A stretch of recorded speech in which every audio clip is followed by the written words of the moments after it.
¿no? Los cuales sin que él se dé cuenta están rigiendo percepciones, predicciones y actos y cómo dichos modelos pueden haberse desarrollado durante su niñez y su adolescencia y, si piensa correctamente, ayudarle a modificarlos a la luz de experiencias más recientes, ¿no?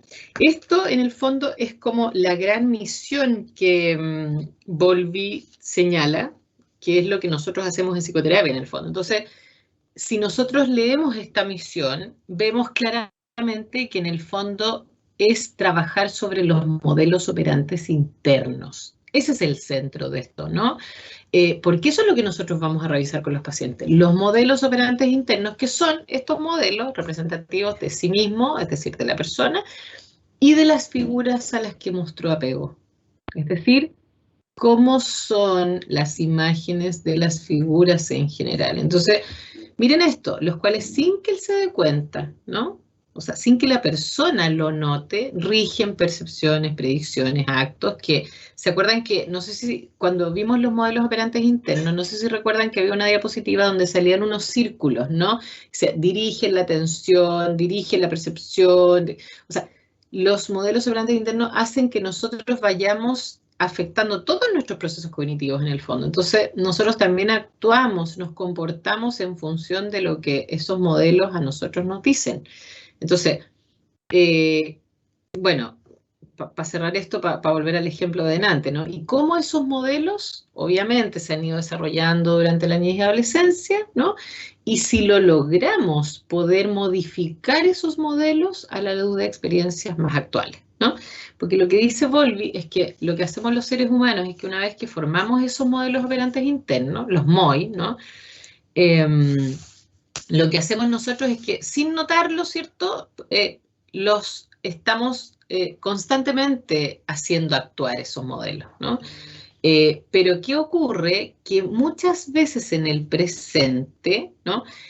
Esos modelos ya no son efectivos, no son funcionales. Entonces, es esto, por ejemplo, esto que yo les contaba de esa paciente mía, que está con la sensación y piensa que está embarazada y todo, ¿no?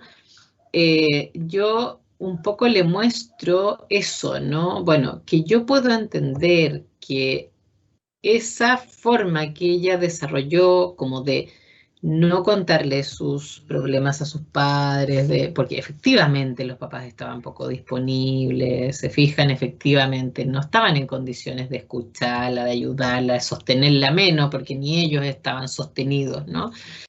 Pero entonces yo le muestro que hoy día eso no aplica a su marido, ¿se fijan? No, no, o sea, eso es algo que ella hace de manera automática. No es necesario, no es funcional ahora que lo siga repitiendo una y otra vez con la persona que ahora es más importante para ella, que es su esposo, que estaría feliz de acompañarla en ese proceso, ¿no? Y yo, o sea, obviamente yo no puedo estar segura de eso, ¿no? Pero yo tengo casi la certeza de que él estaría feliz de que ella le compartiera eso, ¿no? Porque de hecho, bueno, porque además, obviamente los pacientes me cuentan muchas cosas que de sus personas más cercanas, ¿no? Y dentro de esas personas más cercanas está este marido y ella muchas veces me habla de él y él también quiere tener hijos. Entonces, es que pensar que él va a reaccionar mal, la verdad es que a mí no me cuadra en el fondo con lo que ella me ha compartido. Entonces, yo creo que ahí es ella la que activa ese mecanismo, ese modelo operante interno de los demás, de las figuras de apego, que nunca están, que nunca quieren escuchar, que siempre están deprimidas, ¿no? Pero ese no es su esposo, ¿se fijan? Entonces, ella, en vez de decir ya, voy a probar, ¿no? Le voy a contar, ¿no? No, porque ese modelo operante interno está arraigado en ella. Ella está acostumbrada, su modelo de sí misma es que ella es una que sus problemas los resuelve sola, que mostrarle su vulnerabilidad al otro es muy amenazante y que ese otro, cuando ella lo muestre, va a responder de una manera inadecuada. Entonces ella sin verlo, ¿no? De hecho, insisto, yo le pregunté, cuando yo le pregunté, le dije, bueno, ¿y qué dice? ¿Le has contado a tu marido? Que si yo me dice, no le he dicho nada. Y digo, pero ¿cómo no? Me dice solo, o sea, no, ella me dice, solo le contaba a una amiga y a ti, Luz, mire, me dice esto que le estoy contando. Y le digo, pero ¿cómo? Y él no sabe, no.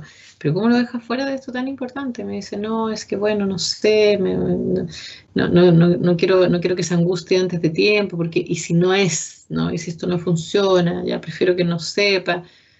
Chuta, pero tú te has pasado el fin de semana angustiada, urgida, asustada, temerosa, que te da miedo que sí, que te da miedo que no, que te da pena si es un no. Y todo eso sola. Y entonces ahí como que me queda mirando y me dice, chuta, sí, po. Es que estoy tan acostumbrada a hacerlo que ya no me doy ni cuenta. Eso es como que ella se quedó así como, yo me di cuenta que ella se quedó así como, guau, o sea, como qué increíble lo automática que soy para responder de esta forma, ¿no? Es como, wow, sí, po, él no es mi mamá, él no es mi papá. Tal vez él no respondería mal, ¿no? O sea, y tal vez él quisiera participar y tal vez él no tiene problemas con verme a mí vulnerable, angustiada, con el temor a que no funcione, con el temor a no estar embarazada, porque ella quiere estar, ¿no? Él también quiere. Entonces, se fijan que eso es detenerse. Eso es revisar los modelos operativos de ella, eso es revisar los modelos operativos del otro, eso es revisar cómo esos modelos la hacen actuar de manera automática, sin pensarlo, cómo esa forma automática también hace que el otro reaccione de una manera, porque yo le decía, pero pucha, o sea, a lo mejor a él le gustaría, a lo mejor él quisiera acompañarte, pero tú no lo dejas entrar en eso, en ese aspecto tuyo. Y ella me decía, ¿no? Me decía después, es que ¿sabes qué, Lumina? Me decía, tienes tanta razón, porque yo hago siempre eso, me dice, yo primero me tengo que reorganizar sola. Es como que ya. No, entonces, cuando ya estoy calmada, cuando ya estoy como que lo elaboré, es como que, no, yo tengo que primero, en el fondo, cuando ya se lo voy a decir, por ejemplo, tengo que estar completamente tranquila, ya tengo que haber salido mi angustia. O sea, ¿cómo? Si para eso es la pareja. O sea, en el fondo, sí, como que la idea es que sea justamente cuando tú necesitas al otro, ¿no? Entonces a veces sí, pues lo que pasa es que estoy tan acostumbrada a hacerlo así, que ni siquiera me doy cuenta. O sea, ahora que tú me lo pones, sí, absolutamente, ¿no? Incluso, y yo le hice como la analogía, metáfora, no sé bien cómo llamarlo, ¿no? Yo le puse como que se lo dije así, a propósito. Entonces le dije, mira, ¿sabes qué? Es como que, ¿te has fijado? Le dije, cuando en las películas muestran la típica, ¿no? La gente que está tratando de meterse en los computadores de los otros y no sé qué. Y entonces les aparece ese mensaje en inglés, ¿no? Que acceso denegado. Entonces yo le digo, ¿sabes qué? Cuando yo te escucho es como lo mismo, le digo yo. Es como que tú estás así y es como acceso denegado. No, esto no. Ahí no lo dejas entrar. Entonces, si él se acerca, no, acceso denegado, ¿no? Y ella me miraba con una cara así como, porque a todo esto, eso se me ocurrió ahí, ¿eh? No es que, de hecho, nunca lo había dicho, pero cuando ella me hace todo este relato, ¿no? Que le empieza a pasar y todo, a mí se me vino eso a la mente. Sí, como que pensé en eso y dije, qué heavy, porque es como, no, aquí no. Lo demás sí, pero aquí no. O sea, si estoy con pena, no te acerques. Si estoy angustiada, no te acerques. No, ahí no vas a poder entrar, ahí no te abro la puerta. Acceso denegado. Entonces, ella me mira así con una cara así como... Yo la caché que estaba así como en las cuerdas, como, así como súper afectada, porque es como, ella siempre reclama que él no la acompaña a ella en sus cosas, en su... Es que así no hay como acompañarla, si ni siquiera sabe que la... O sea, es que no la puede acompañar, porque ella no permite que la acompañe, no lo deja entrar en esa esfera de ella, ¿se fijan? Entonces, todo eso es lo que está implícito y omitido, chiquillos y chiquillas, cuando me dicen, bueno, ¿cómo yo puedo imaginar lo que está? Todo eso está implícito, que ella no lo nota, pero nosotros estamos fuera, po. Nosotros estamos tratando de mirar, estamos tratando de, chuta, ¿cuál es el modelo? ¿Cuál es el estilo? estilo, qué es lo que predomina. Pucha, pero está súper triste, pasó el fin de semana angustiada, me está diciendo que estuvo angustiada todo el fin de semana y no dice nada. ¿Qué puede estar pasando ahí? ¿Será temor? ¿Se fijan? Y uno entonces, en el fondo es como mirar con el otro. ¿Se fijan? No. Yo entiendo que no es súper simple, pero tampoco es una cosa así ultra del otro mundo, ¿no? Entonces, para todo eso nosotros vamos construyendo con el paciente. Y esa base es la que nosotros tenemos que brindar para que confíe, para que nosotros sí encuentre un otro con el que sí compartir, ¿no? Porque bueno, yo estoy con ella en la etapa que por lo menos a mí sí me cuenta. O sea, yo ya logré como ir más allá y traspasar esa barrera, ¿no? Y que ella a mí sí me cuente cuando está triste, angustiada, ya. Pero yo no me puedo conformar con eso, pues yo necesito que ella logre hacer eso mismo con las figuras que son más importantes en su vida para ella, pues yo no voy a ser eterna, yo soy transitoria en su vida, soy una figura de apego transitoria.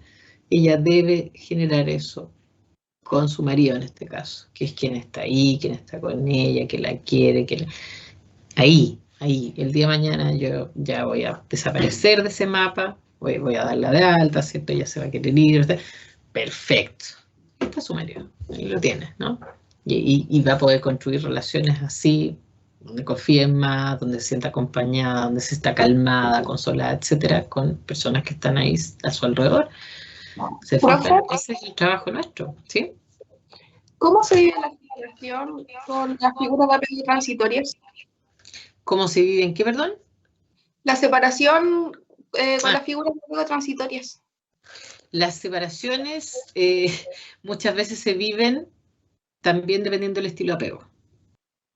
Es decir, las personas que tienden más a la seguridad probablemente las van a vivir con un cierto monto de tristeza, ¿cierto?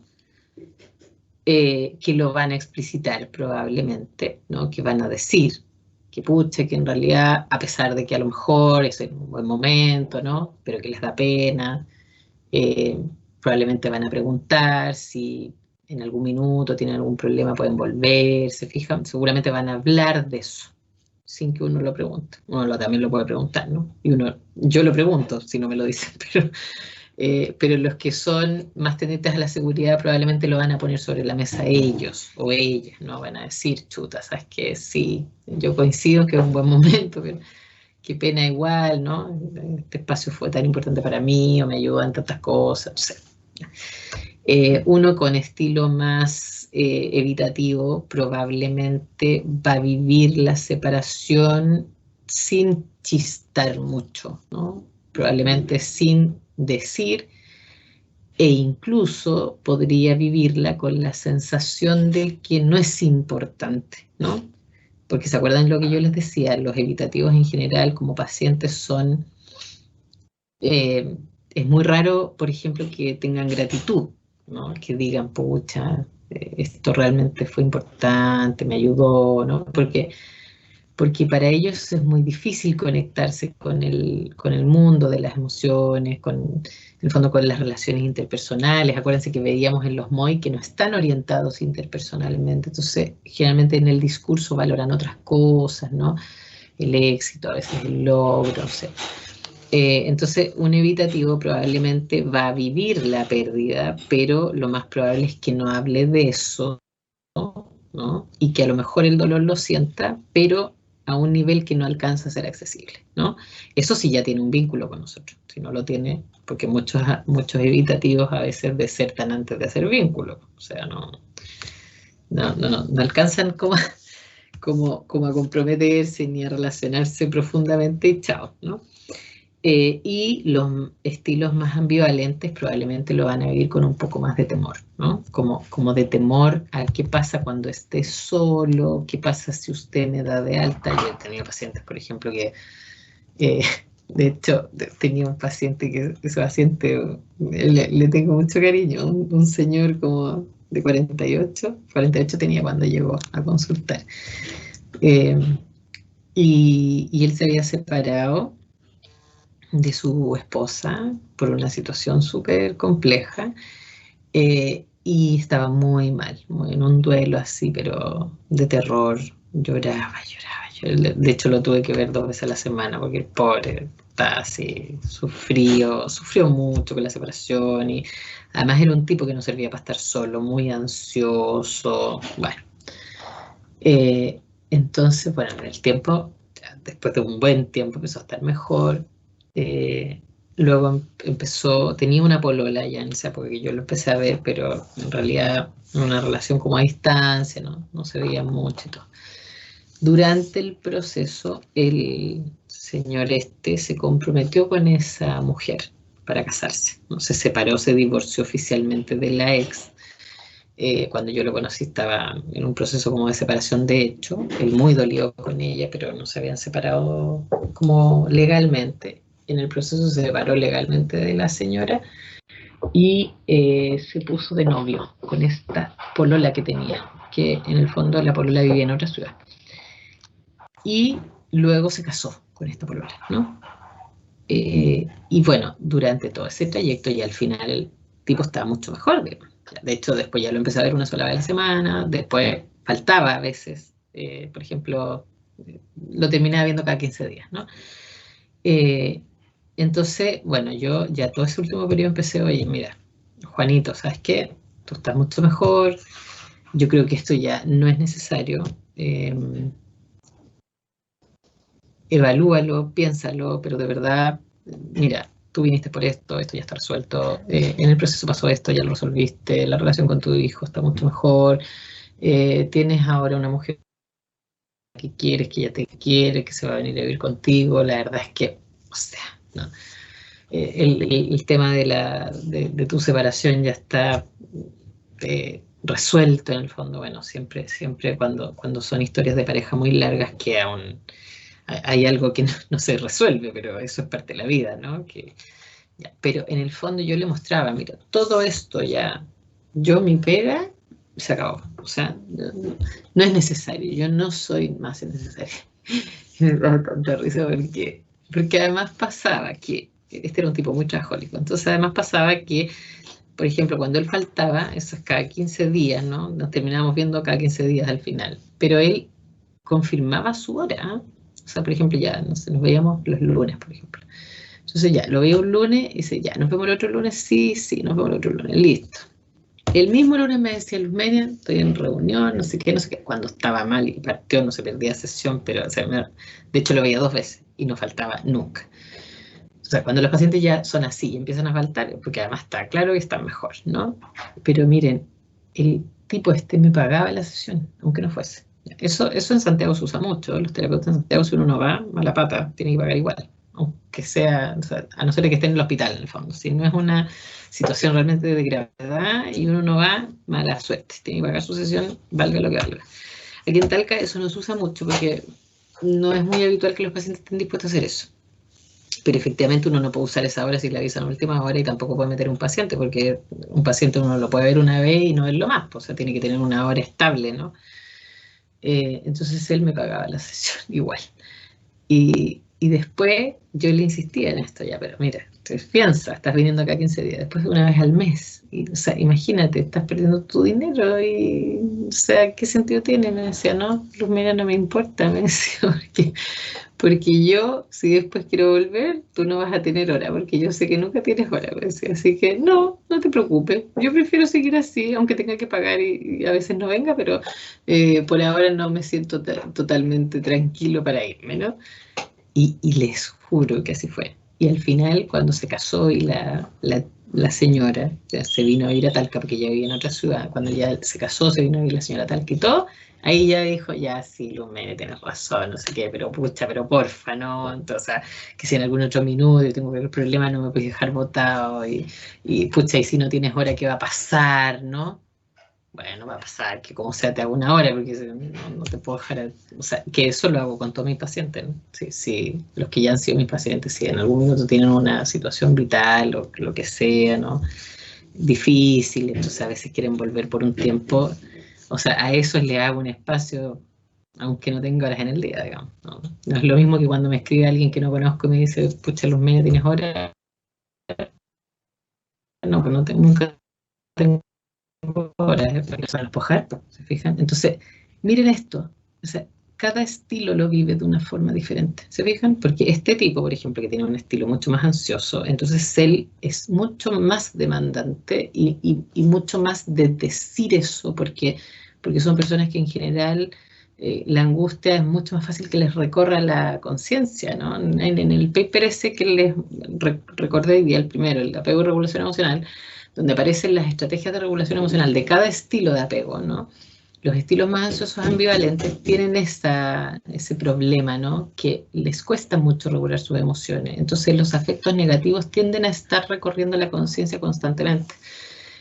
Bueno, y este paciente que además conmigo, ya imagínense, yo lo vi varios años, entonces tenía mucha confianza y todo, entonces él súper explícito en el fondo, ¿no? En decir, pucha, es que no, es que de verdad, es que me muero de miedo, es que yo no quiero, no es el momento, no me quiero quedar solo, ¿no? Entonces, claro, las separaciones, la final, porque esto es ya dar de alta, ¿no?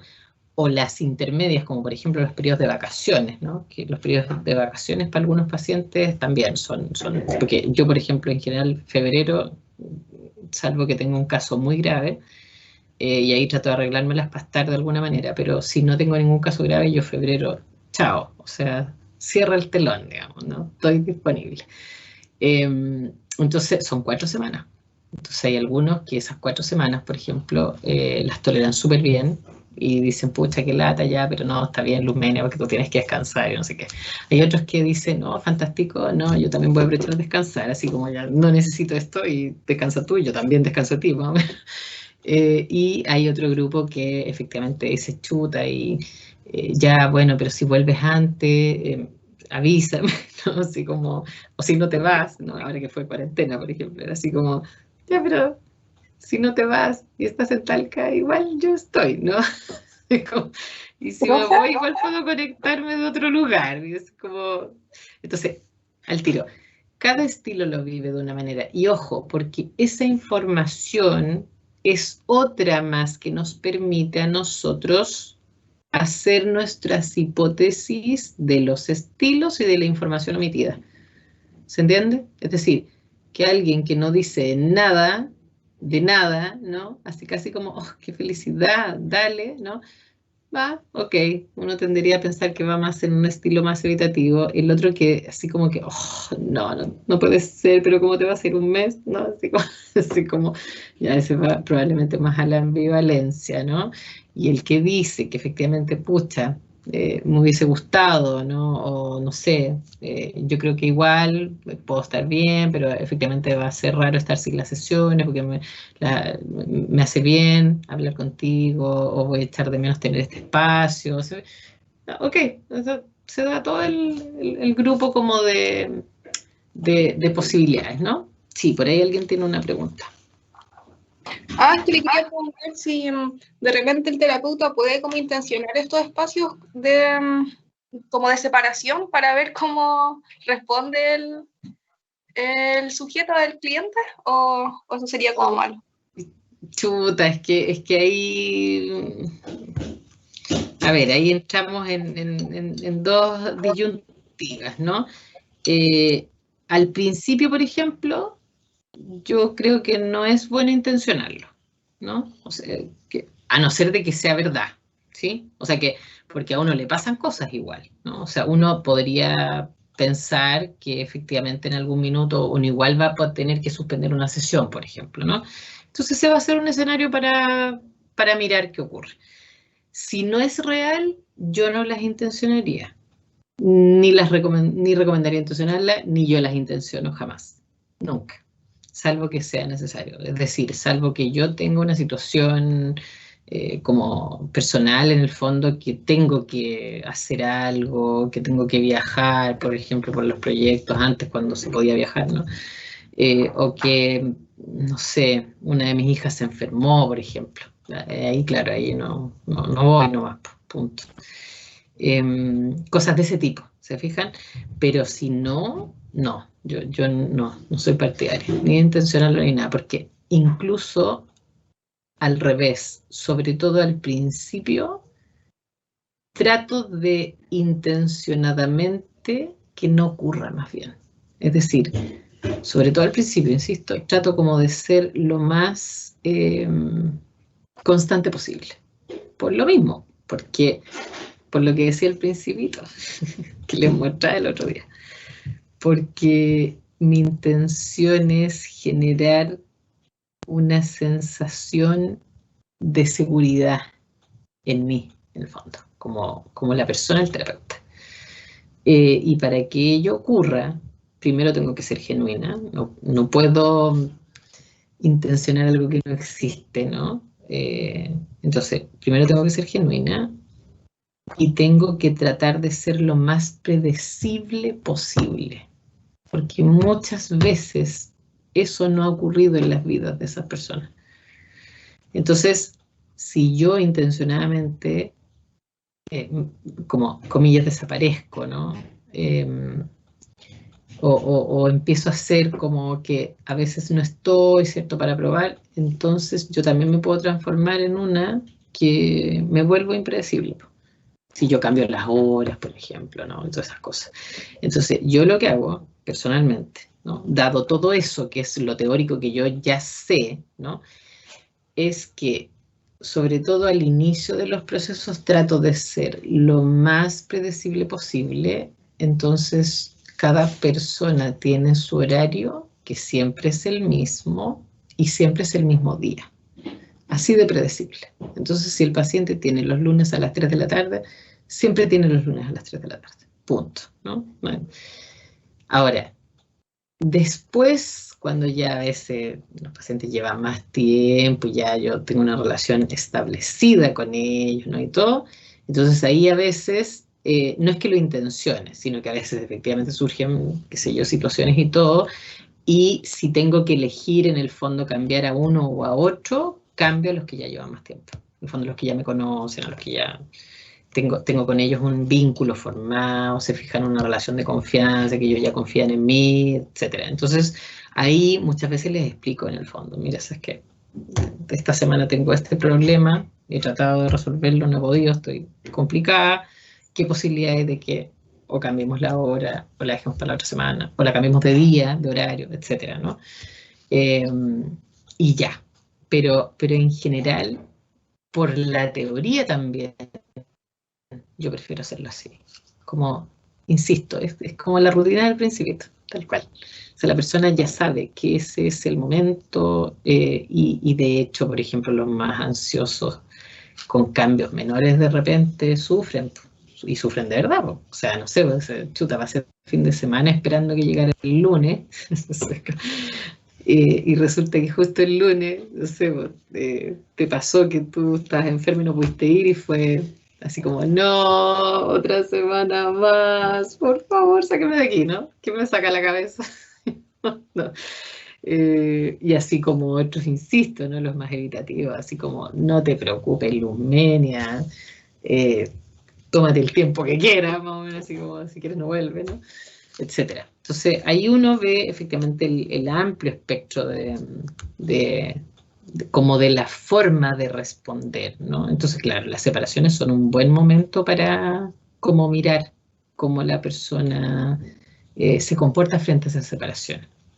Entonces, yo al menos, insisto, lo hago así porque desde la teoría sé que también es así. Al inicio, la formación de la alianza terapéutica, la formación de la relación, todo esto que vimos en el semestre pasado, ¿no?, la importancia del vínculo y todo, los primeros periodos son importantes porque en el fondo la persona está como primero tratando de confiar, ¿se fijan? Y si uno ahí los defrauda, igual es complicado. O sea, imagínense que uno lo intencione y después la persona cachara por alguna razón que eso no era así. Olvídense. O sea, ya eso es como chao. No sé, yo al menos, si fuese, no vuelvo, nica. Ahora, por supuesto que hay ahí un pool, ¿no?, de posibilidades, pero es que si de verdad la persona cachara que uno lo hizo intencionalmente, como solo para eso, no corresponde.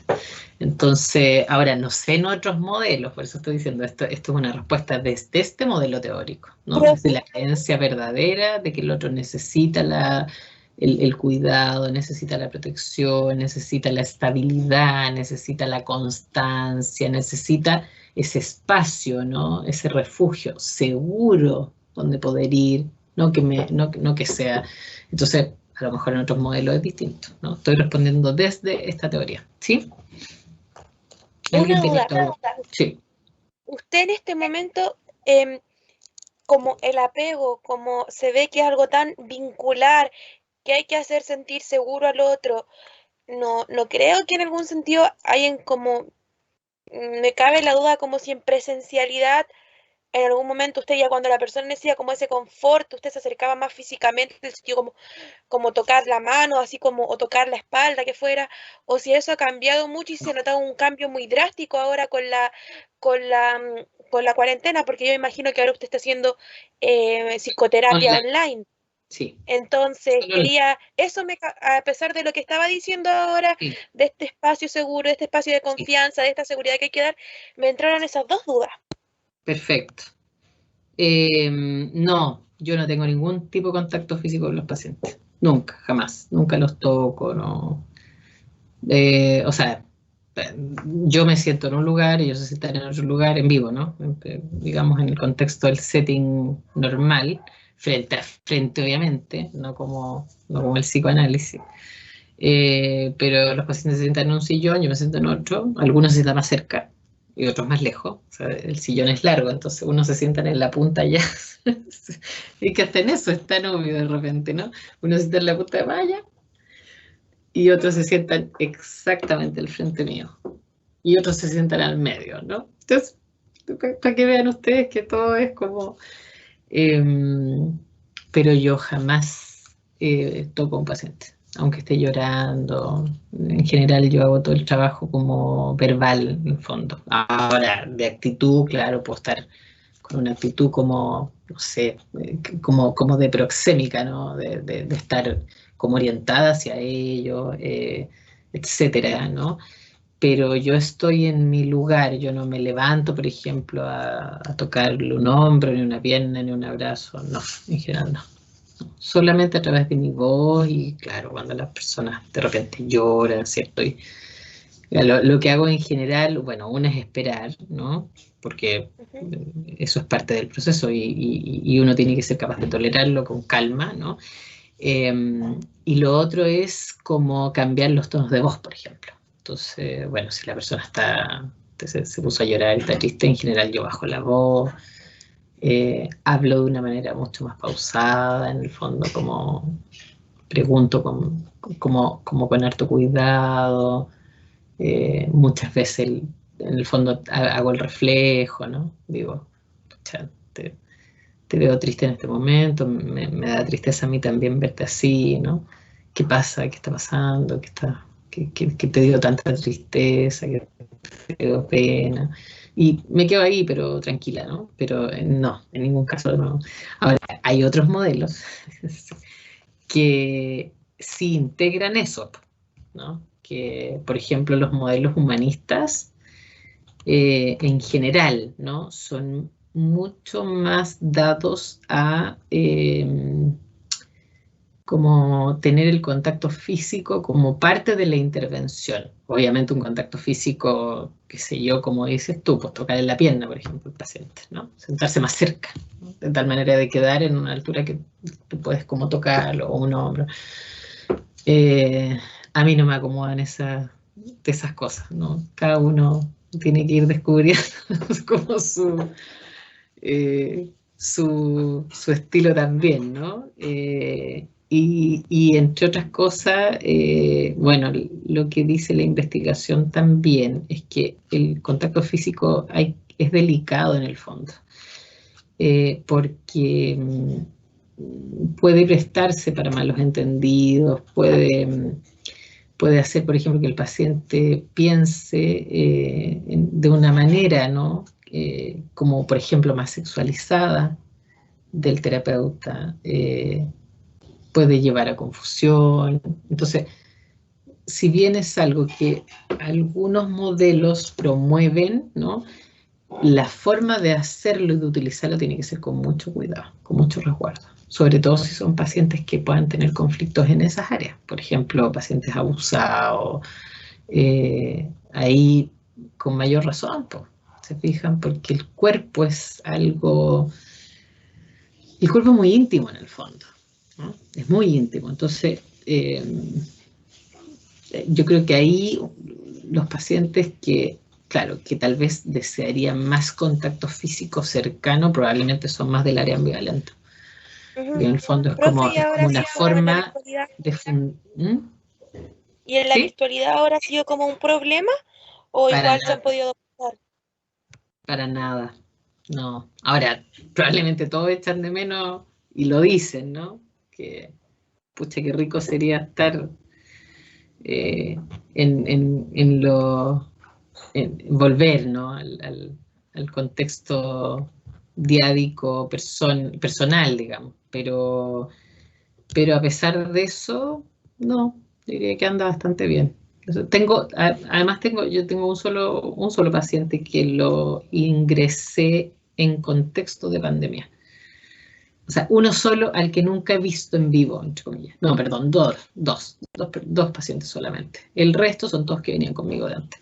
Entonces, para eso ha sido más fácil también adaptarse, porque en el fondo saben que trabajamos tanto tiempo juntos de tú a tú. Y claro, para esos dos que ingresaron post y que han sido desde sesión 1 virtual, hay uno que es bien evitativo que yo creo que hasta le ha favorecido, ¿no? Porque incluso también para algunos puede ser menos, ¿cómo decirlo? Menos invasivo, ¿no? Y la otra es una chica jovencita que es como un poco ansiosa, pero ella tiene, yo creo que está más entre la seguridad y la ansiedad, entonces es una chica que está súper abierta en el fondo y ella es capaz de hablar de muchas cosas que le pasan, entonces el contexto no ha sido, seguramente también preferiría que fuera en vivo, ¿no? Además que la última es de otra ciudad, ¿no? Al final tomé una chica que me insistieron tanto que una colega que es muy amiga mía y todo, no tenía ingresos siquiera, pero es una chica que aunque vuelva a la normalidad todo esto, no va a poder venir, digamos, porque no es de acá, es de lejos. Entonces yo creo que ella en el fondo cachó que esa iba a ser un poco la modalidad, digamos, ¿no? Pero claro, la mayoría, si uno ya entra así como a preguntar de verdad, prefieren en vivo, ¿no? Ahí no hay... Ahora, que ayuda muchísimo y que, claro, la posibilidad de hablar de los temas y todo es parecida, es parecida. Entonces, la psicoterapia como experiencia emocional correctiva de apego, ¿no? Es una experiencia emocional correctiva, implica esta reorganización de los modelos mentales de apego, o sea, de los MOI, tanto de sí mismo, misma, como de los otros, que son esas figuras de apego más importantes, ¿no? Bowlby enfatiza que hay 5 grandes tareas, esto a nivel general, ¿no?, que contribuyen a esta revisión de los modelos operantes inseguros y a lograr resultados positivos. ¿Cuáles son esas tareas? Algunas ya las hemos venido hablando, ¿no? Lo primero, dice, el otorgar a los clientes una base segura y un refugio desde el cual puedan explorar emociones y memorias dolorosas, conductas y creencias desadaptativas, ¿no? Es decir, aquí nosotros tenemos que pensar que tenemos que permitir que esa exploración sea justamente de esos temas, que suelen ser los más difíciles para los pacientes, ¿no? Segundo, dice, el explorar y entender cómo el cliente actualmente se relaciona con otras personas, basado en miedos, en expectativas, en percepciones, en objetivos particulares, ¿no? Es decir, de nuevo, a propósito de la pregunta de Ángela de adelante, ¿no?, dice, entender, explorar cómo el cliente actualmente se relaciona con otras personas, pero basado en miedo, expectativas, percepciones, objetivos que pueden haber sido a lo mejor construidos de antes, ¿no? Pero de nuevo, el foco es desde lo actual y evidentemente desde lo actual muchas veces uno puede transitar hacia la historia del sujeto, hacia las situaciones que fueron para él importantes, pero siempre conectadas con lo que está pasando hoy, ¿sí? No es el pasado en general, es el pasado que hoy día se reactualiza, probablemente en las relaciones más importantes para esa persona, ¿ya? Tercero, examinar la relación particular del cliente con el terapeuta. Esto es un poco lo que yo les estaba contando, ¿no? La que es un ejemplo de los modos autodestructivos, muchas veces de relación del cliente con su cercano, y que inevitablemente incluye la transferencia y proyección de los modelos internos establecidos en el terapeuta y en la relación. Es decir, esta transferencia que lo vamos a ver al tiro, ¿no? De la que hablaba Freud, desde aquí se entendía justamente como eso, como lo que los modelos operantes que el paciente ya tiene, que los pone en el terapeuta. Entonces, si el paciente viene de una historia de rechazo, va a pensar que nosotros lo vamos a rechazar. Si el paciente viene de una historia de ambivalencia, de la sensación de impredictibilidad del otro, ¿cierto? De injusticia, entonces él va a estar esperando que nosotros en algún minuto nos transformemos en un ser injusto, ¿no? Que vamos a llegar a un minuto en que vamos a ser impredecibles, entonces que ya no es tan simple confiar, ¿no? Y los que vienen de estilos más seguros, adivinen, va a confiar en nosotros. Esos son los pacientes como más fáciles de trabajar, ¿no? Que vienen, que confían, que explicitan, que hablan de lo que les pasa sin problema, que se ponen en la situación de vulnerabilidad porque están y no tienen dificultades en eso, en reconocer que necesitaron buscar ayuda, ¿cierto? En sentir que son importantes para nosotros, valiosos, etcétera, ¿no? Cuarto, que el cliente pueda reflexionar en cómo sus modelos operantes del yo y de los otros están enraizados en las experiencias de la niñez con las figuras de apego primaria, ¿no? Y aquí entra esto de cómo se vuelve al pasado, de nuevo, Ángela, ¿no? Es decir, cómo estos MOI, ¿no? Están, si uno quiere saber dónde, por qué esto es así hoy, ¿no? Esto está enraizado en esas experiencias infantiles primarias, con esas figuras de apego primario. Pero yo eso lo llevo de nuevo, ¿no? Esto que ahora me pasa a mí con el terapeuta, por ejemplo, esto que ahora me pasa a mí con mi marido, por ejemplo, esto que a mí me pasa ahora con mi madre, ¿no? Hoy día tiene que ver con esas experiencias de la niñez con esa figura primaria, con esas figuras primarias. Entonces, la reflexión es del presente hacia atrás, no al revés, siempre como de lo importante que para la persona es ahora. Y ojo, porque además, desde aquí, nosotros siempre nos damos cuenta que aunque nosotros no preguntemos si algo del pasado es importante, va a volver igual, aunque nosotros no lo preguntemos directamente, ¿no? Entonces, siempre, desde ahora, podemos igual recuperar aspectos anteriores, ¿no? Y por último, 5, ayudar al cliente a reconocer que a pesar que sus modelos operantes pueden haber sido adaptativos, ya no son funcionales. Y aquí entra este ejemplo que, pucha, lo tengo súper fresquito porque fue con esta paciente hace poco, ¿no? Esta que les digo yo, de la que estaba con la sensación de que estaba embarazada. Entonces, claro, sí, esos modelos fueron buenos modelos con esos padres, ¿no? Porque efectivamente, por las condiciones vitales que había en ese minuto, que ya le tocaron con los papás en esa época, efectivamente, yo también comparto con ella que fue mejor que ella lo hiciera así. ¿Se fijan? Porque si uno vivió con papás, por ejemplo, deprimidos, ¿no? Los papás no tienen una mala intención, pero no pueden estar disponibles. No es una crueldad, no es un desatino, no, están enfermos en el fondo, ¿no? Entonces, ahí es adaptativo mejor resolver de manera independiente de esas figuras, porque si yo voy donde esas figuras, lo más probable es que lo que obtenga sea rechazo. Y a lo mejor no porque sea un rechazo explícito, aunque a veces sí, ¿no? Pero también puede ser porque no hay respuesta nomás. Una persona que está deprimida está en la luna, o sea, está en su depresión en el fondo, ¿no? Está en otra.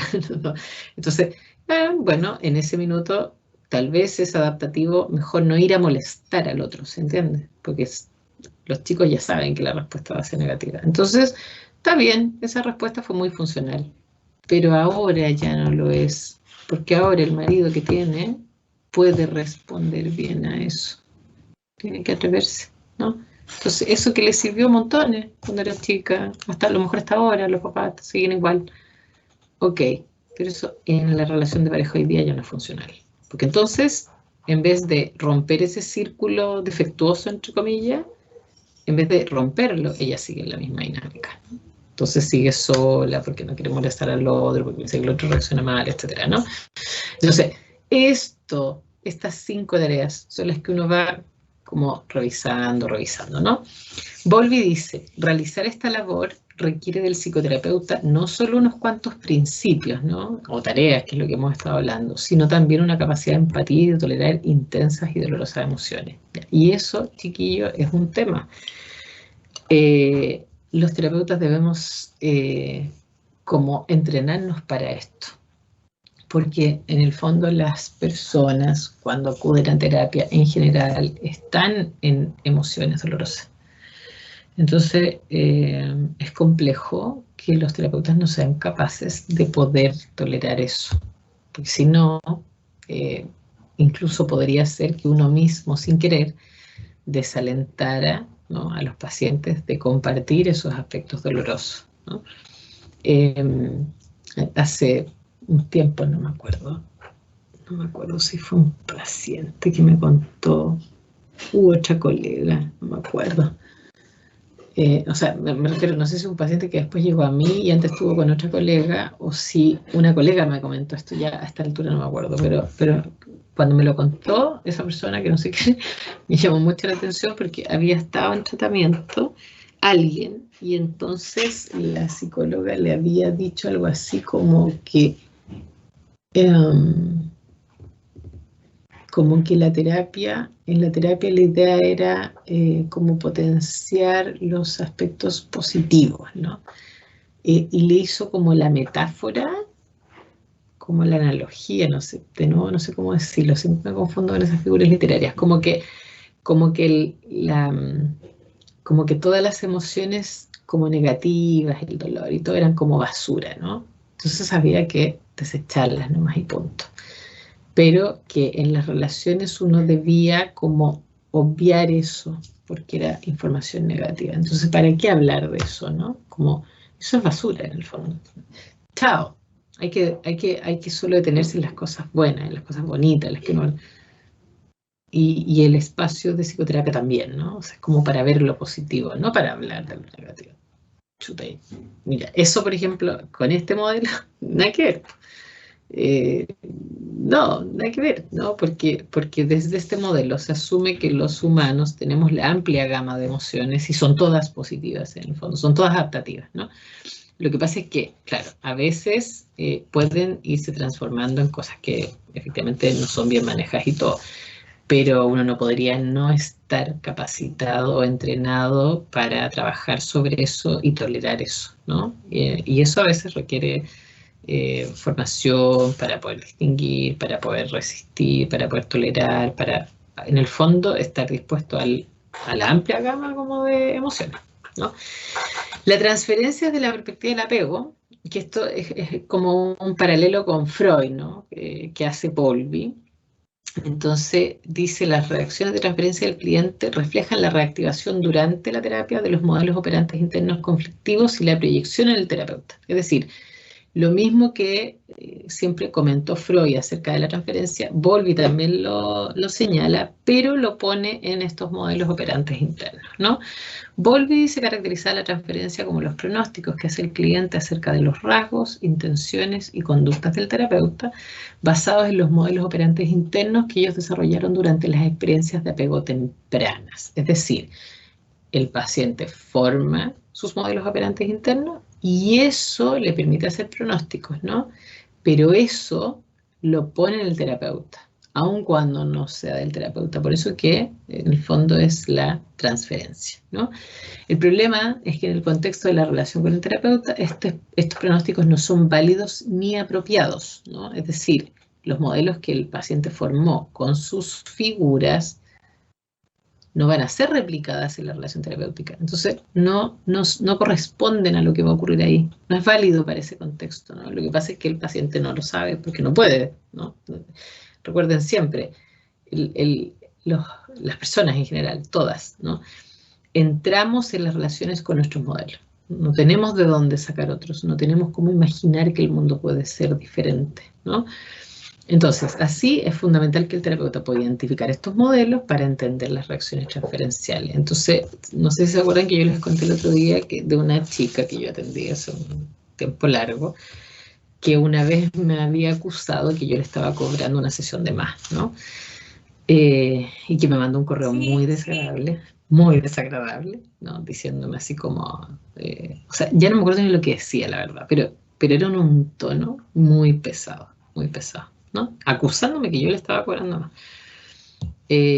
Ya, yo frente a eso, ¿no? Eso claramente es una reacción transferencial porque yo no le estoy cobrando de más, pero ella recibe mi correo como diciendo, hoy sabes qué, falta este pago, no sé qué.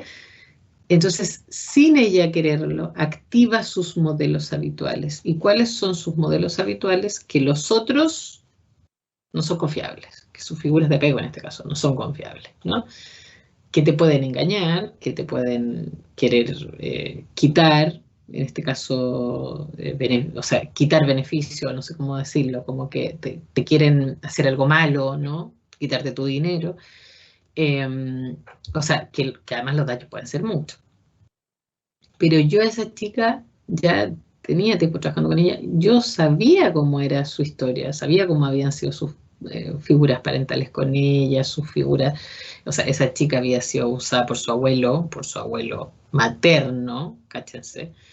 Eh, Pucha, la mamá con muchas dificultades con ella para criarla, para todo, una chica como bien abandonada, entre comillas, ¿no? O sea, ni la familia de origen confiable, ni el abuelo, ni la abuela, por lo tanto, ¿no? Después la mamá se había casado con un tipo que, bueno, el papá además no lo conocía, imagínense, o sea, tampoco, por ni una parte, ¿no?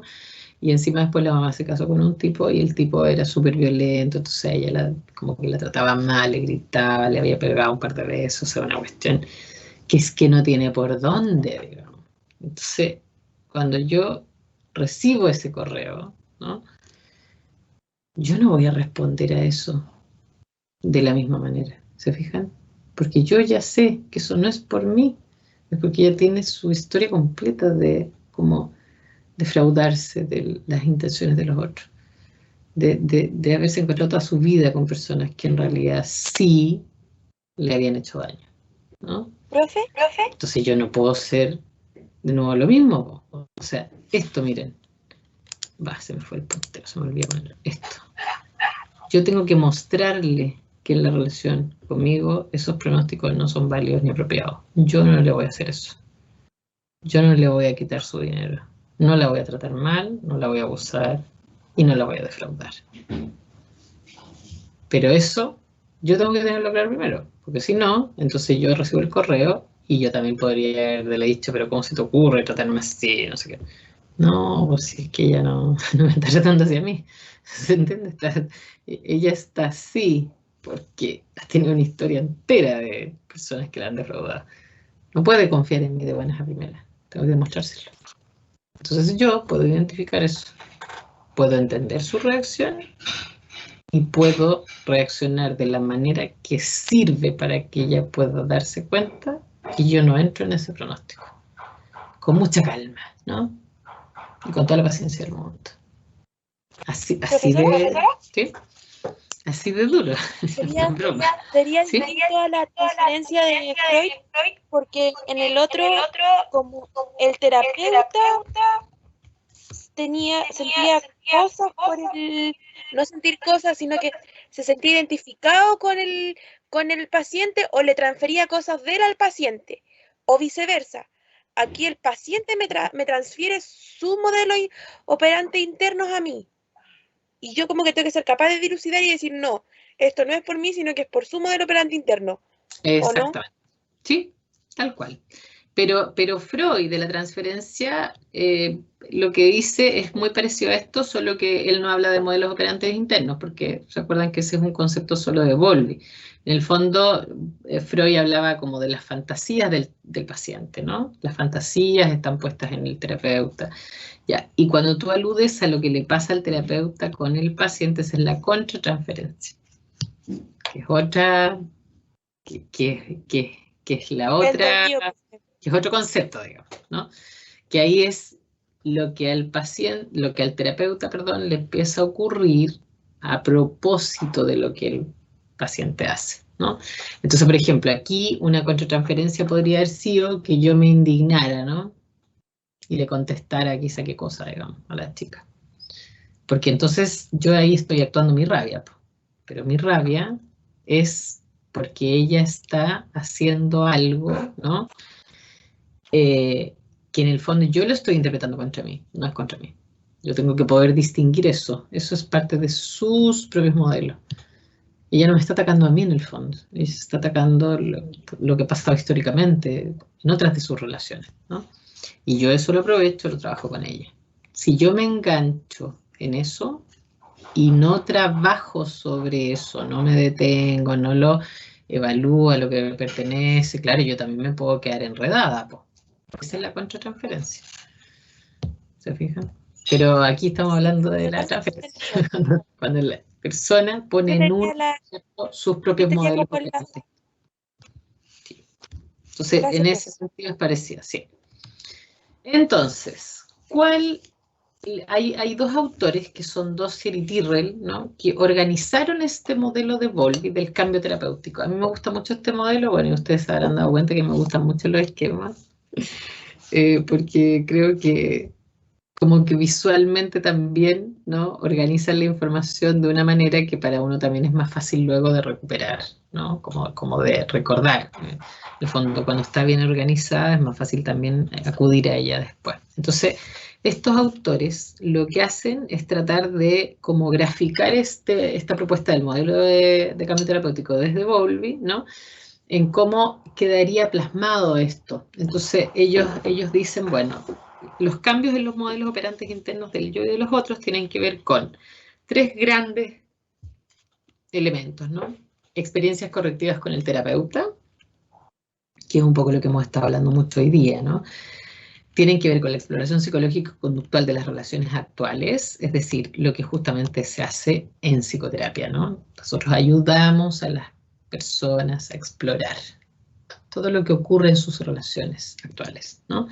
Y además, la exploración psicológica de relaciones con figuras de apego anteriores. Entonces, ellos dicen, estos tres grandes ámbitos en el fondo son los que van permitiendo que esos modelos operantes internos del yo y de los otros vayan teniendo cambios a través del proceso terapéutico. Entonces, todo eso en el proceso de la psicoterapia nosotros lo estamos haciendo constantemente con el paciente, ¿no? Nosotros, a través de nuestra persona, le damos la posibilidad de corregir sus modelos operantes internos. Por eso es que tenemos que ser confiables de verdad, ¿no? Genuinamente. Además, los ayudamos a explorar de manera psicológica, conductual, todas sus relaciones actuales importantes, los que ellos quieran explorar, ¿no? Y además, muchas veces los ayudamos a explorar también las relaciones con figuras de apego anteriores. Especialmente porque muchos terminan aludiendo a eso. O sea, yo muchas veces, en el fondo, Guidano dice lo mismo, mi modelo de trabajo dice lo mismo, ¿no? Nosotros partimos siempre del presente. Pero muchas veces, desde el presente, los pacientes solos nos llevan a su pasado. Ellos terminan reverberando las relaciones con sus figuras de apego anteriores. Entonces, uno a veces puede estar hablando de lo que a alguien le pasó en la semana, ¿no? Bueno, yo generalmente cuando parto la sesión, en general esa es mi pregunta. ¿Cómo están? ¿Cómo estuvo la semana? ¿Qué ha pasado? ¿No? Hay algo que a veces también agrego la pregunta como de si se han quedado pensando en algo de la sesión anterior, ¿no? Porque como yo en general pongo a los pacientes mucho como a observarse, ¿no? Que es parte también del modelo en el que yo trabajo, que es como la autoobservación, que es que ellos como que traten de, por ejemplo, ¿no? Si están, qué sé yo, con un tema de ansiedad, por ejemplo, ¿no? Que traten de mirarse en las situaciones que se ponen ansiosos. Si están más bien deprimidos, que traten de mirarse en las situaciones como de tristeza, ¿no? Etcétera. Entonces, claro, muchas veces en la sesión vamos trabajando eso y luego a veces muchos de ellos quedan un poco como durante los días entre una semana y otra, ¿no? Como que quedan pensando igual en algunas cosas de las que hemos hablado y todo. Entonces, esas son como las típicas preguntas. Una, que si hay algo de la sesión anterior que se han quedado pensando, pero en general yo parto por el tema súper, súper abierto, así como cómo ha estado su semana, cómo ha estado tu semana, qué ha pasado. Y ellos eligen que me cuentan. Porque además yo sé que no importa de dónde partan, ¿no?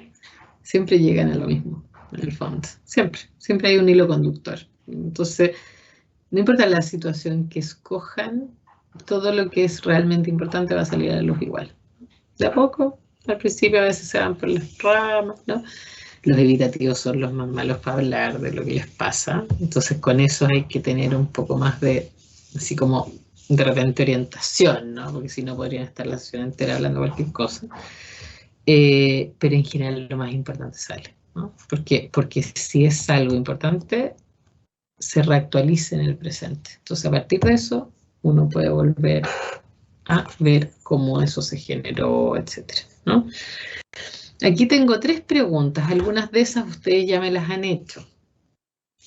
La primera dice, ¿pueden los modelos operantes inseguros del yo y de los otros ser modificados durante la adultez?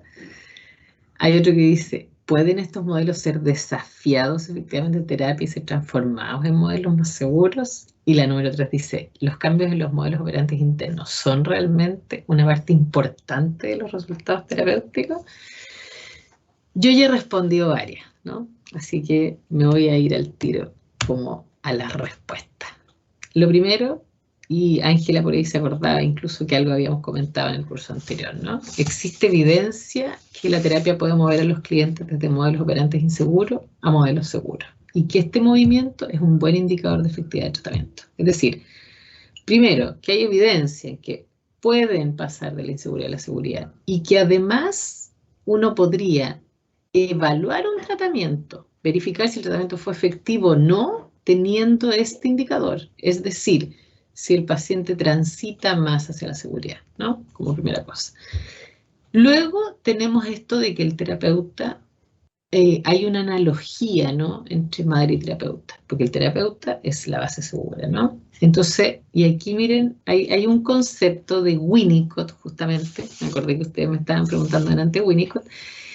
Hay un concepto de Winnicott que es de la madre suficientemente buena, ¿no? Porque lo que dice Winnicott es que la perfección obviamente no existe, ¿no? Entonces cuando la gente se empeña y dice, no, pero es que yo quiero ser la mejor mamá, el mejor papá, no se puede.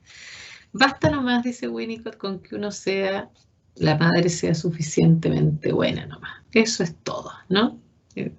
Entonces hay una analogía entre eso, que es la madre suficientemente buena para Winnicott, y entonces acá tenemos el terapeuta suficientemente bueno.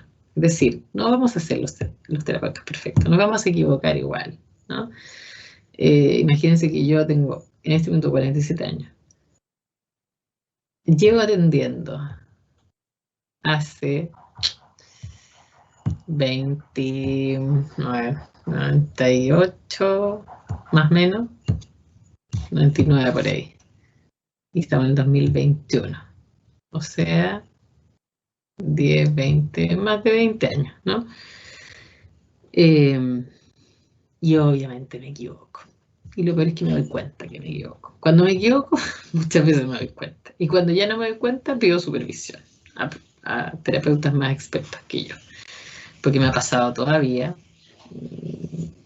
O sea, quiero decir, todavía me pasa de repente. Ahora último no, porque los pacientes que tengo ahora, la mayoría son antiguos y bueno.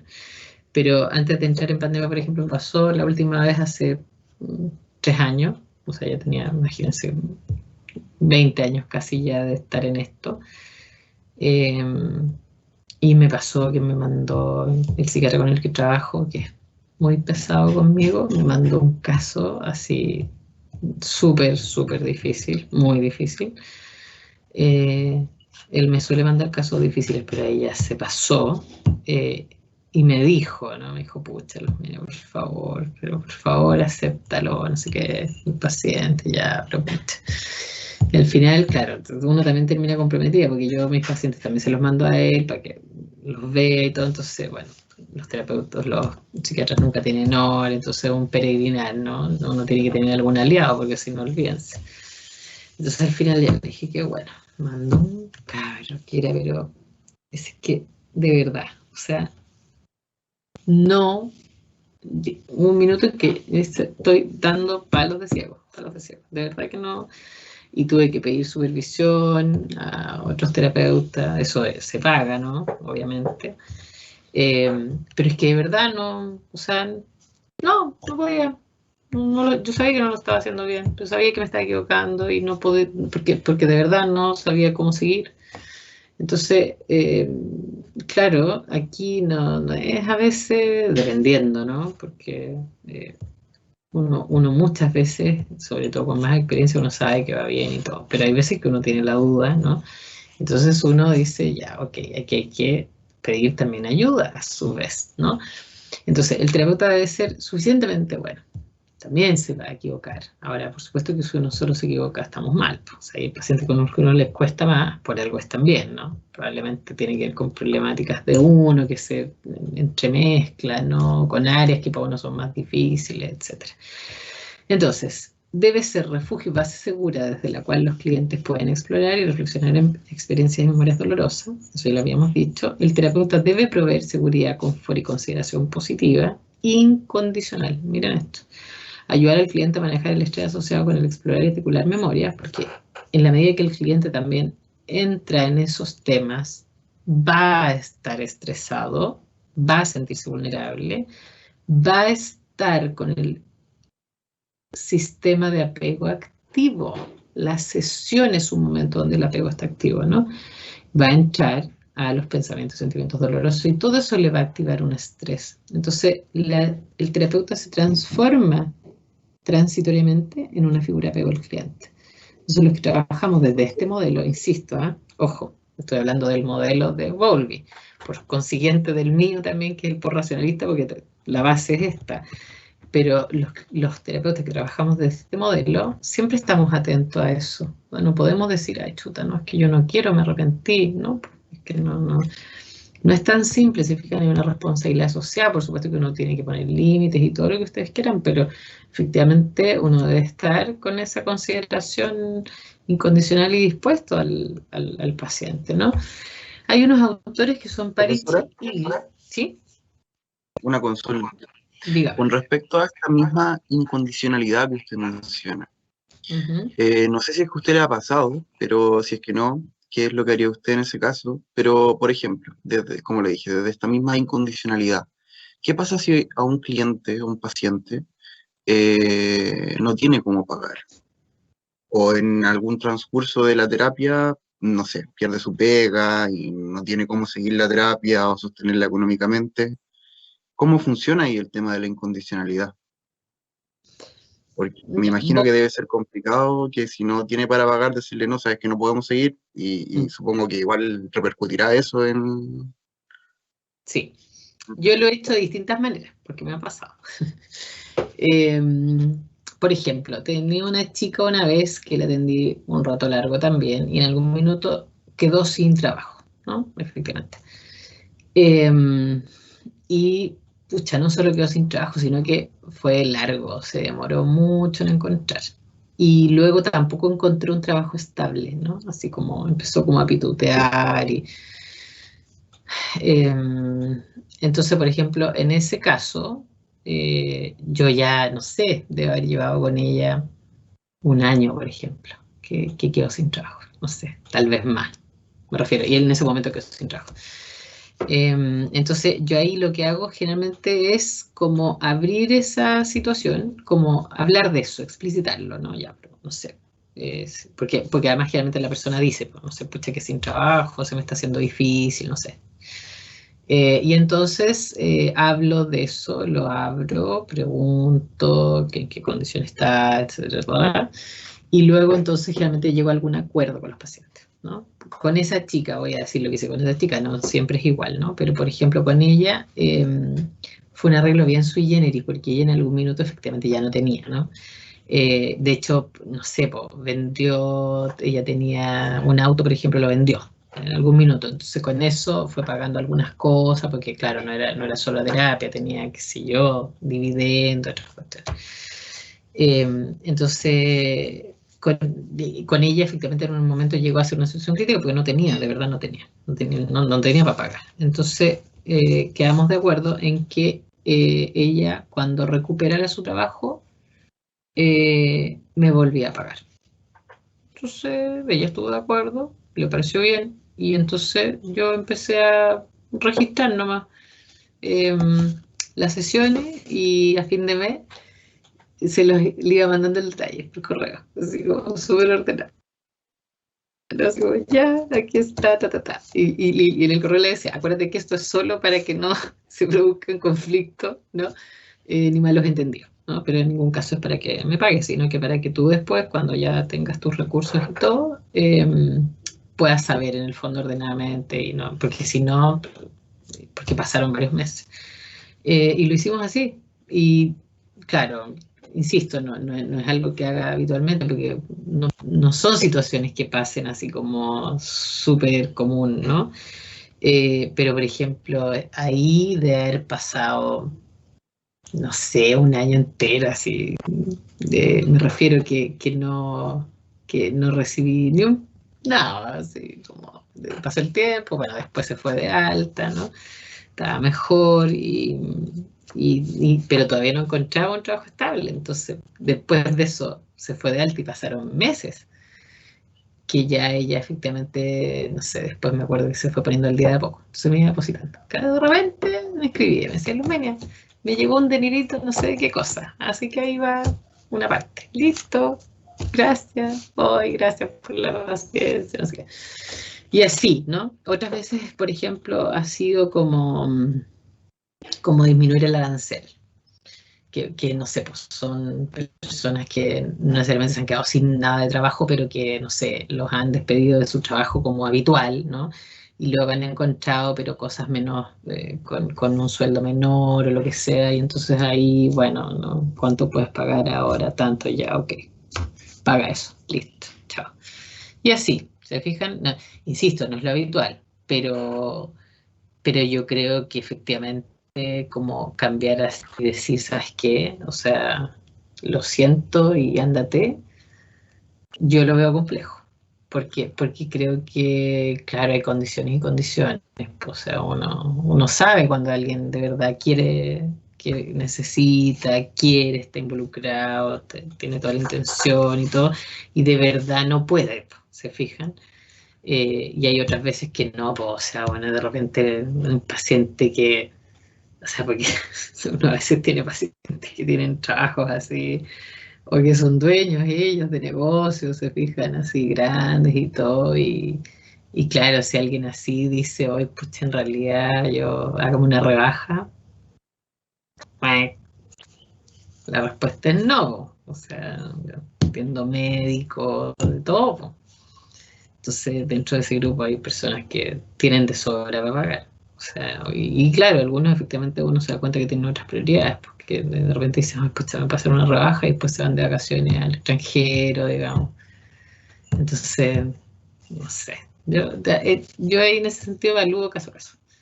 Pero lo hago así, porque aquí lo que dice es consideración positiva e incondicional. No es no tener condiciones, pero la consideración al otro positiva, eso sí. O sea, yo siempre tengo que considerar al otro de buena manera, ¿no? Que es como un poco lo que decía Rogers. ¿Se fijan? La consideración genuina, la aceptación incondicional. Si yo no, y no es que se acepte cualquier cosa, yo también puedo explicitar los límites, o si la persona efectivamente de repente hay algo que se le pasa, etcétera, yo no tengo ningún problema, lo vuelvo a recordar de buena manera, ¿se fijan? Claro, a uno a veces le pasan cuestiones que uno no piensa que van a pasar. Pues a mí me ha pasado, por ejemplo, que pacientes, yo siempre digo, mire, yo le voy a confirmar la hora por WhatsApp, ¿cierto? Así que yo le voy a dar mi teléfono. Pero mi teléfono es para eso, en el fondo. Los temas importantes se trabajan en sesión y no... Yo, salvo más que coordinarme, no voy a hacer una sesión por WhatsApp, ¿no? En ningún caso.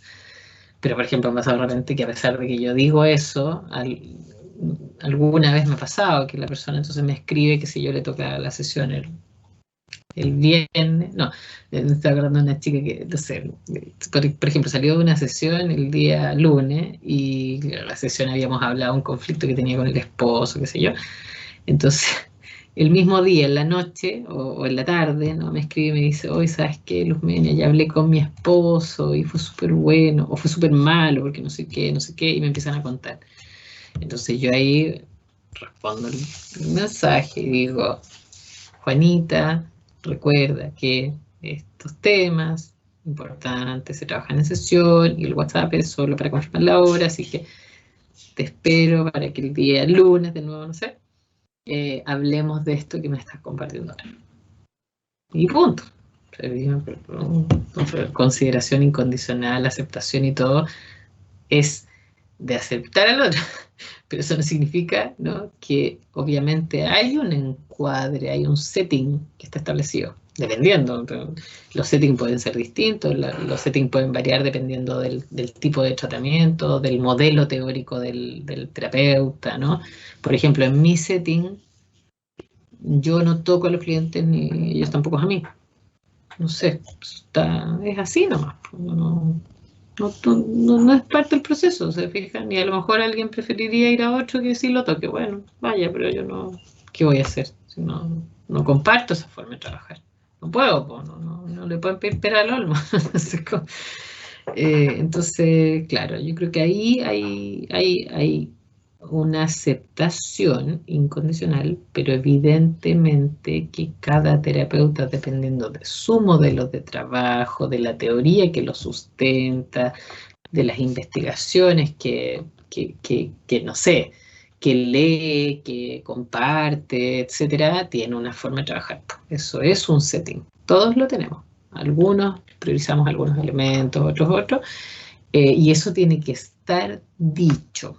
Entonces, no sé, pues todo el tema de las vacaciones, de cómo funciona el pago, de todo eso, hay un acuerdo. Y si en el proceso hay algún problema asociado a aquello, como este caso, ¿no?, que me pones tú, como de que alguien perdió su trabajo, lo que sea, claro que eso se conversa.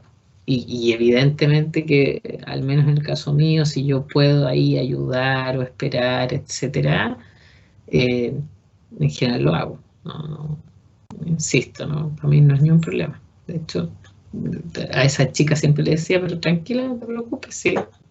Para mí es un ahorro, le decía. Cuando llegue está bien. Y si no llega, bueno, te espero, no hay problema. Y me decía, gracias, pucha, porfa, no sé. Ya, pero sí, es nomás. Así es la vida. Yo también podría eventualmente en 8 minutos, no sé, pues estar en una situación, quién sabe. Entonces, obviamente dentro de ciertos límites, ¿no? Pero efectivamente yo creo que todo puede ser en alguna medida, ¿no?, negociable explicitándolo, ese tipo de cosas. Y hay otras cosas que no se transan.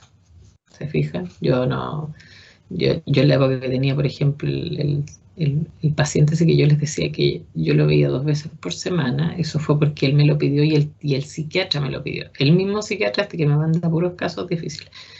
Entonces el psiquiatra habló conmigo, me dijo, pucha, los meses, es que el Juanito anda mal, me dijo, y sabes que yo creo que si puedes hacer 2 sesiones a la semana, sería ideal porque él está con mucha angustia, no sé qué. Ya, y dije, pucha, de partida en ese minuto ni siquiera tenía 2 tardes de consulta, tenía un solo día de consulta, no tenía ni siquiera 2 tardes. Y en ese tiempo además atendía en un lugar, que era un lugar donde había mucha gente, y yo arrendaba una tarde de esa oficina. Y todas las otras tardes estaban ocupadas, o sea, no había otra tarde desocupada. Y era en la época presencial. Y entonces yo en la mañana estaba aquí en la universidad, allá en la universidad. Y entonces, por ejemplo, ese paciente algunas veces, porque él estaba muy mal, ¿verdad? Estaba muy mal. Entonces yo trataba de usar un espacio que alguna colega dejaba entre medio. Por ejemplo, no sé, ya una colega que iba a partir a las 3 de la tarde, entonces yo citaba al paciente a las 2. porque yo alcancé a salir de la U y llegar a atenderlo. Y luego entonces seguía mi otra colega que seguía toda la tarde. Y así me las arreglaba yo, pero eso era un arreglo semanal porque nunca se sabía cuándo iba a ser. Entonces él tenía una hora fija los lunes y la hora 2 en el fondo de la semana yo la tenía que casi como esperar que la secretaria me avisara cuando estaba desocupada y todo. Pero ese paciente estaba muy, muy angustiado. Entonces de repente me decía en la sesión, me decía, Luzmenia, pero mira, por favor, no, yo necesito que nos veamos 2 veces y todo. Entonces los lunes me decía, entonces pucha, no te olvides esta semana de avisarme, qué otro día puedo venir, qué sé yo, y me decía, y si no es aquí, me decía, no importa, mira, si tú quieres, no sé, donde tú quieras me cites yo voy, si quieres en un café, ni cantando, no. Entonces yo siempre le decía, no te preocupes, yo voy a conseguir un espacio acá, pero no va a ser en un café. O sea, el espacio es este. Yo me las voy a ingeniar y voy a hablar con la secre y voy a tenerla ahí a la espera, ¿no? De cualquier espacio que se libere. Entonces, o vengo a la hora del almuerzo, pero siempre va a ser acá. Así que no. Pero él me decía eso, ¿no? Así como, pucha, porfa, así como en cualquier lado en un café. No, porque el café no es el lugar. Yo no trabajo así. ¿Se fijan? No está dentro de mi encuadre. El café no es un lugar para hacer psicoterapia. Entonces, bueno, a lo mejor habrá otros, no tengo idea. Para mí no, hay cuestiones que están establecidas. Yo puedo hacer todos los acomodos para tratar de, efectivamente, ¿no? Buscar una excepción, un espacio, un horario distinto, quizá, ya, porque obviamente yo sé que la persona lo necesita. Pero yo no voy a ir a un café. ¿Se fijan? O sea, hay ahí algunas cosas que son como, insisto, establecidas. Así como tampoco voy a tocar a nadie, no me voy a acercar y le voy a tocar la pierna, ni el hombro, ni nada. O sea, yo los saludo cuando llegan de beso en la cara, cuando se van. A veces sí, efectivamente, cuando no los veo en un tiempo, los pacientes solos, ¿cierto? Como que como un abrazo, sí, todo eso sí. Pero así como entre medio, no. No, o sea, por eso digo, tampoco es una incondicionalidad sin límites. Los límites son necesarios, ¿no? Igual que los ritos son necesarios, los límites también, ¿no? Y cada persona se acomoda y busca su forma, pero cada uno tiene que saber en el fondo cuáles son esos límites. Eso. Hasta ahí nomás. Bueno, ya había puesto esto, pero no importa, esto lo veo el lunes, así que no hay problema. Pero yo lo dejaría hasta ahí porque me queda muy poquito y como el lunes les presento el caso, puedo terminar con eso. No, me quedan 10 diapositivas, así que da igual. Ya. Profe, Sí.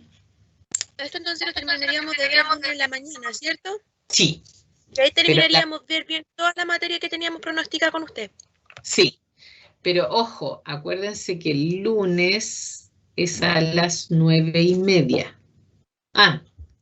No sé si estaban todos delante y ahora tampoco van a estar todos. La embarré porque debería haberlo dicho después del recreo. Ya, pero ustedes le avisan al resto. Que recuerden que el lunes nos conectamos, pero a las 9:30 porque yo tengo reunión de Fondesit hasta las 9:30. ¿Ya? Entonces no puedo el lunes antes. El lunes 5, 9:30 partimos, como era el horario originalmente. ¿Ya? Ahí sí, si entre ustedes, bueno, usted dijo Ángela que tenían un WhatsApp, parece, ¿o no? ¿Cierto? Sí, profe. Sí, profe. Ya lo dijo en WhatsApp. Ah, maravilloso. Ya, ahí sí son hiper amables, el domingo le mandan un recordatorio. Sí, compañeros, acuérdense que mañana entraba la noche. Así que yo voy a confiar en que ustedes me van a ayudar en eso porque estoy muy colapsada. Así que me sirve mucho que alguien me eche una manito y me libere de la preocupación de tener que mandar un correo, así como en la plataforma, así como, chiquillas. Así que porfis, si alguien me ayuda y me echa una manito con eso, maravilloso. Lunes 5, 9:30. Ahí terminamos estos poquitos contenidos, presento el caso y de ahí cada grupo autónomamente se va a trabajar. Así que eso. ¿Alguna otra duda que sea más imperiosa? Si no, la podemos dejar igual para el lunes que nos vemos, como ustedes prefieran. Tengo unos minutos más todavía que me puedo quedar. Con ustedes. ¿No? ¿La vemos el lunes entonces? ¿Si hay alguna duda? parece que no hay ninguna duda, profe. Súper. Sí, profe, Ya. nos vemos el lunes. Ya, recuerden, Cuídense mucho. chiquillos, chiquillas, recuerden tratar de ir leyendo, ¿ya? Por si acaso, Ujú. para que Sí, profe, aprovechemos bien cuídese. la clase. Cuídense mucho, que estén muy bien.